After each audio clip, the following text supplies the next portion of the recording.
Hello everyone, आज के episode में एक बार फिर से आपका स्वागत है। तो चलिए पहले पिछला अभ्यास प्रश्न देख लेते हैं। सवाल था, राइट टू रिपेयर के संबंध में निम्नलिखित कथनों पर विचार कीजिए। पहला कथन, ये उपभोक्ताओं को अपने इलेक्ट्रॉनिक उपकरणों की मरम्मत और संशोधन करने की क्षमता देता है। और दूसरा कथन, इसे अमेरिका, ब्रिटेन और यूरोपीय संघ सहित दुनिया भर के कई देशों में मान्यता दी गई है। आपको बताना था कि इनमें से कौन सा या कौन से कथन सही है या सही है। ऑप्शन से केवल एक, केवल दो, एक और दो दोनों, या फिर ना तो एक और ना ही दो। तो इसका सही जवाब था ऑप्शन सी, एक और दो दोनों। चलिए विश्लेषण देखते हैं। हाल ही में राइट टू रिपेयर पोर्टल से उपभोक्ताओं को हो रहे लाभ के चलते राइट टू रिपेयर खबरों में रहा। आपको बता दें कि उपभोक्ता मामलों के मंत्रालय ने राइट टू रिपेयर यानी मरम्मत का अधिकार पोर्टल स्थापित किया है। ये पोर्टल नागरिकों को वारंटी खोए बिना अपने गैजेट और वाहनों की मरम्मत करने की अनुमति देता है। गौरतलब है कि राइट टू रिपेयर उपभोक्ताओं को अपने इलेक्ट्रॉनिक और अन्य उपकरणों की मरम्मत और उनमें संशोधन करने की क्षमता देता है, इसलिए कथन एक सही है। जबकि ऐसे उपकरणों के निर्माता उपभोक्ताओं को केवल उनकी प्रस्तावित सेवाओं का उपयोग करने के लिए मजबूर करते हैं। दरअसल उपभोक्ताओं को न चाहते हुए भी कई बार लोकल वर्कशॉप की बजाय कंपनी से ही अपना सामान ठीक करवाना पड़ता है, जिसके लिए कंपनियां अधिक चार्ज भी लेती हैं। इसलिए विभिन्न देशों की सरकारों ने उपभोक्ताओं के हितों की रक्षा के लिए राइट टू रिपेयर कानून बनाया है। इसे अमेरिका, ब्रिटेन और यूरोपीय संघ सहित दुनिया भर के कई देशों में मान्यता दी गई है। इसलिए कथन दो सही है। तो इस प्रकार विकल्प सी सही है। चलिए अब आज का पहला सवाल। निम्नलिखित में से किस गीत की रचना 7वीं शताब्दी के प्रसिद्ध तमिल कवि संत थिरुग्नाना संबंदर ने की थी? कोलारू पाधिगम, सिलपथिकारम, थोडुदैया सेवियां या फिर पीठा पिराई सूद? तो सही जवाब है ऑप्शन ए, कोलारू पाधिगम। हाल ही में 14 अगस्त 1947 को हुआ सेंगोल समारोह खबरों में रहा। इस समारोह के दौरान एक विशेष गीत कोलारू पाधिगम गाया गया था। कोलारू पाधिगम को 7वीं शताब्दी के तमिल कवि थिरुग्नाना संबंदर द्वारा रचा गया था, इसलिए विकल्प ए सही है। आपको बता दें कि थिरुग्नाना संबंधर एक युवा शैव कवि संत थे जो 7वीं शताब्दी में थे।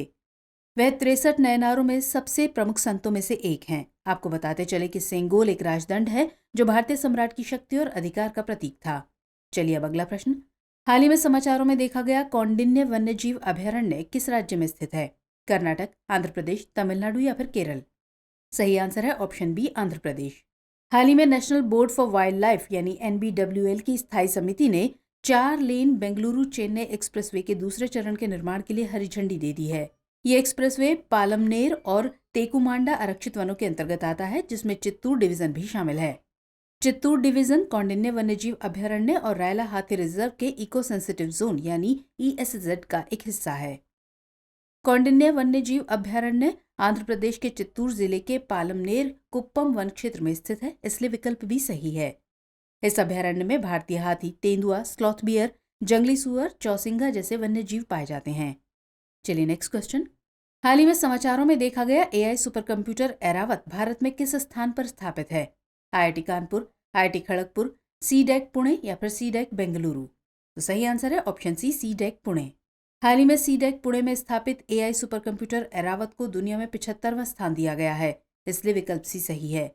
जर्मनी में आयोजित अंतर्राष्ट्रीय सुपर कंप्यूटिंग सम्मेलन यानी ISC 2023 के 61वें संस्करण में शीर्ष 500 वैश्विक सुपर कंप्यूटिंग सूची की घोषणा की गई। इसमें भारत को पूरे विश्व में AI सुपर कंप्यूटिंग देशों में शीर्ष स्थान पर रखा गया है। ऐरावत भारत में सबसे बड़ा और सबसे तेज AI कंप्यूटिंग सिस्टम है। यह AI यानी आर्टिफिशियल इंटेलिजेंस पर भारत सरकार के राष्ट्रीय कार्यक्रम का हिस्सा है और देश की AI क्षमताओं में एक महत्वपूर्ण प्रगति का प्रतिनिधित्व करता है।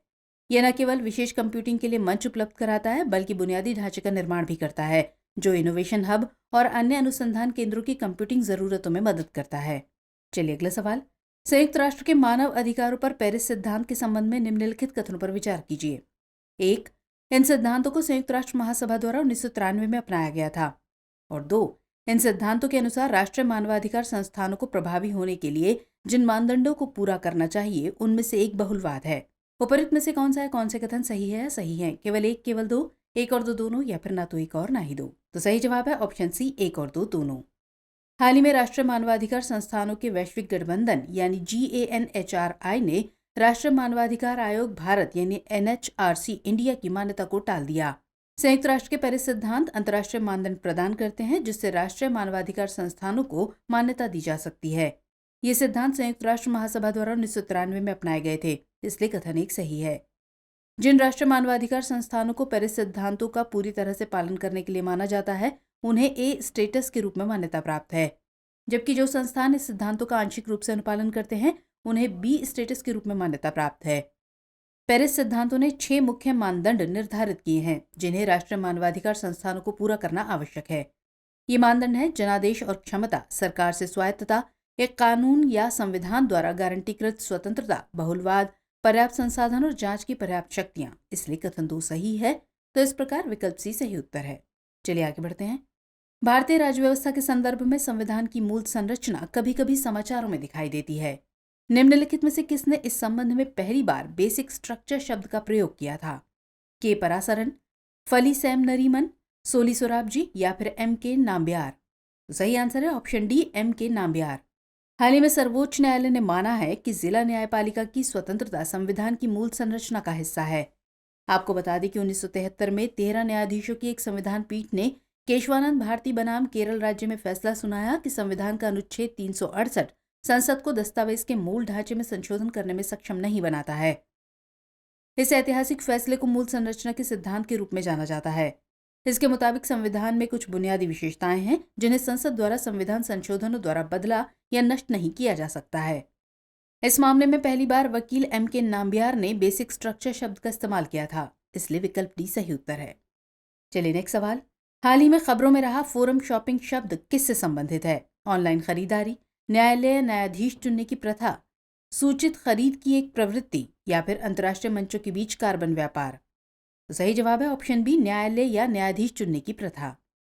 हाल ही में भारत के मुख्य न्यायाधीश ने फोरम शॉपिंग की निंदा की। आपको बता दें कि जब वादी या वकील जानबूझकर अपने मामले को किसी विशेष न्यायाधीश या न्यायालय में स्थानांतरित करने का प्रयास करते हैं जहां उन्हें लगता है कि निर्णय अधिक अनुकूल हो सकता है, तो उन्हें फोरम शॉपिंग कहा जाता है।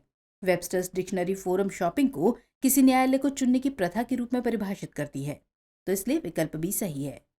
सुप्रीम कोर्ट ने 1988 के चेतक कंस्ट्रक्शन लिमिटेड बनाम ओम प्रकाश मामले में अपने फैसले में कहा कि एक वादी को फोरम की पसंद की अनुमति नहीं दी जा सकती। वहीं विजय कुमार घई बनाम पश्चिम बंगाल मामले में सुप्रीम कोर्ट की बेंच ने फोरम शॉपिंग को अदालतों द्वारा विवादित प्रथा करार दिया था। चलिए आगे बढ़ते हैं। उड़ान 5.1 के संबंध में निम्नलिखित कथनों पर विचार कीजिए। पहला कथन, ये योजना अब उन मार्गों की अनुमति देगी जहां मूल या गंतव्य स्थानों में से एक प्राथमिकता वाला क्षेत्र है। दूसरा कथन, इसे खासतौर पर हेलीकॉप्टर रूट्स के लिए डिजाइन किया गया है। आपको बताना है कि इनमें से कौन सा या कौन से कथन सही है। सही है केवल एक, केवल दो, एक और दो दोनों, या फिर ना तो एक और ना ही दो। तो सही जवाब है ऑप्शन सी, एक और दो दोनों। हाल ही में नागरिक उड्डयन मंत्रालय ने देश के सुदूरवर्ती क्षेत्रों में हेलीकॉप्टरों के माध्यम से कनेक्टिविटी को बेहतर करने के लिए उड़ान 5.1 की शुरुआत की है। ये योजना क्षेत्रीय संपर्क योजना यानी RCS उड़े देश का आम नागरिक यानी उड़ान के 4 सफल चरणों के बाद और 5वें चरण के साथ लॉन्च की गई है। RCS उड़ान के तहत पहली बार इस चरण को विशेष रूप से हेलीकॉप्टर मार्गों के लिए डिजाइन किया गया है, इसलिए कथन 2 सही है।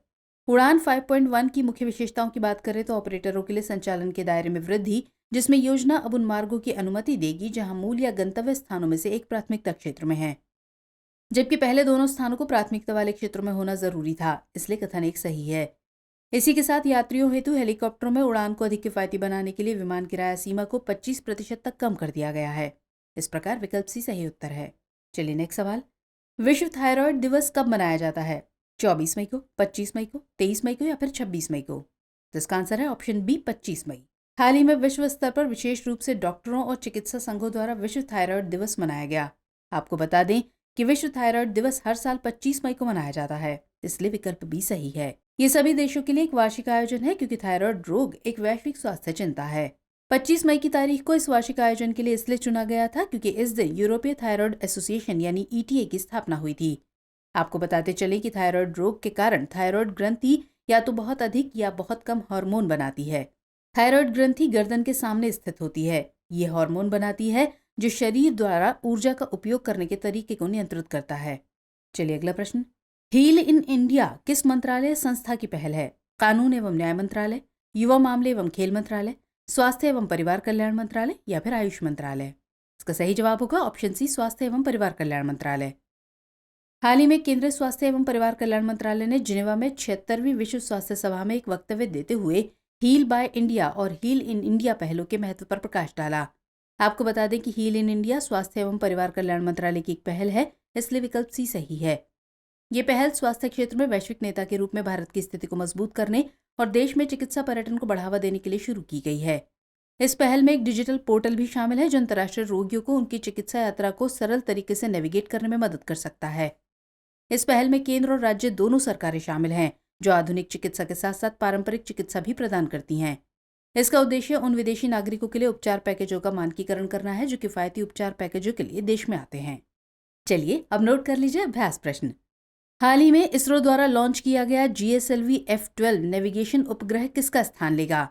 ऑप्शंस हैं A IRNSS-1G, B IRNSS-1A, C IRNSS-1F या फिर D IRNSS-1H।